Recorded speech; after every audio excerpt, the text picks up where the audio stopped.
I put more of my funds into art.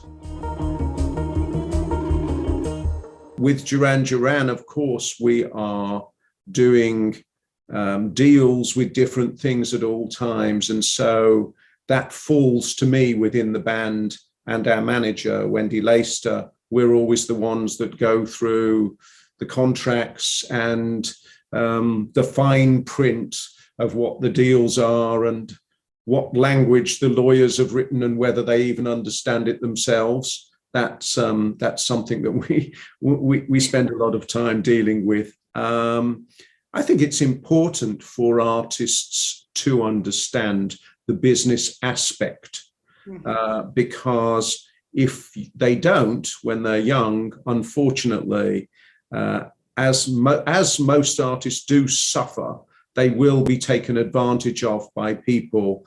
And then when you get further into your career, you don't realize how important some of those things were early on. Certainly some of the deals we signed were on the verge of criminal. The things that people did to us.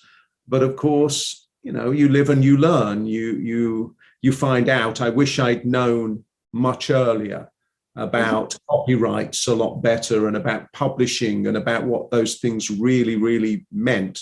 So I would urge all young artists to make sure you get proper advice from the very beginning, get the best advice you can possibly afford to have. I do think that there is a space for digital art. And I quite like the idea that these things become more precious. There's no reason why it shouldn't have a value. Of course, it's very different than a physical object and having a painting or a sculpture or something, but it is the new frontier. And I understand why people like this idea. So yes, I'm fascinated by that. Cryptocurrency, I know a little about, and obviously I've followed it since the beginning.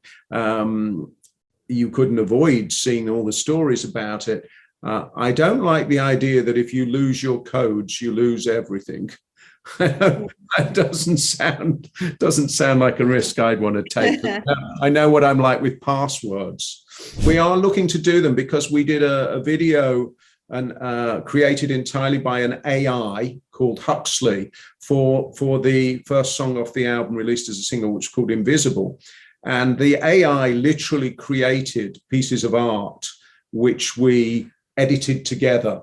Every frame it had made that we liked, we edited together to make the video. So entirely machine made, aside from the editing. And I think some of those things are so extraordinary that they would make they'd make pretty good NFTs. So we'll have to see. But definitely, I am curious about doing some Duran Duran NFTs. There are other artists that have already created them. Some of them I don't think are quite so good, and other ones are really interesting.